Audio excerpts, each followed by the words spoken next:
Ketanpalli municipality Congress party ఆధ్వర్యంలో May Day వేడుకలను నాయకులు ఘనంగా నిర్వహించారు.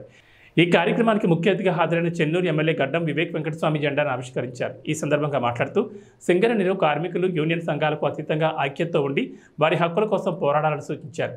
అలాగే ఐఎన్టీయూసీ యూనియన్ కార్మికుల హక్కుల కోసం అనేక పోరాటాలు చేసి హక్కులను సాధించిన ఘనమైన చరిత్ర ఉందని పేర్కొన్నారు.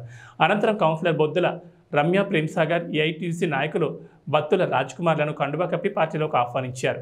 అదేవిధంగా మేడే సందర్భంగా రిటైర్డ్ సింగరేణి ఉద్యోగులను శాలువాలతో ఘనంగా సత్కరించారు.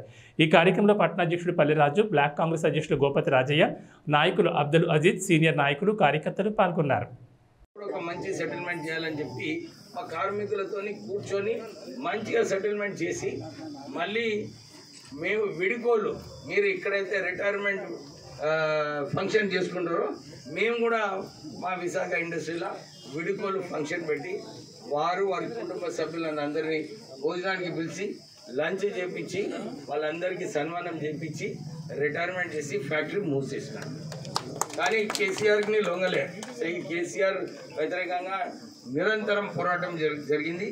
మేము ఎప్పుడు కూడా ఇది కేవలం కాకా వెంకటస్వామి గారి స్ఫూర్తి.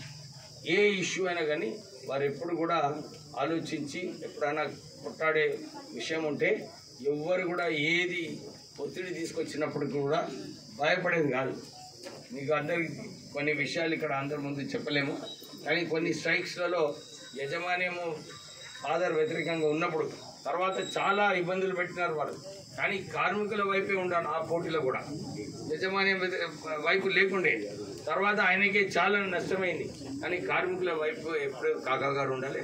మనం అందరం కూడా కార్మికులు గౌరవించాలని చెప్పి మళ్ళీ ఒకసారి చెప్తూ కార్మికుల ఐక్యత, కార్మికుల ఐక్యత.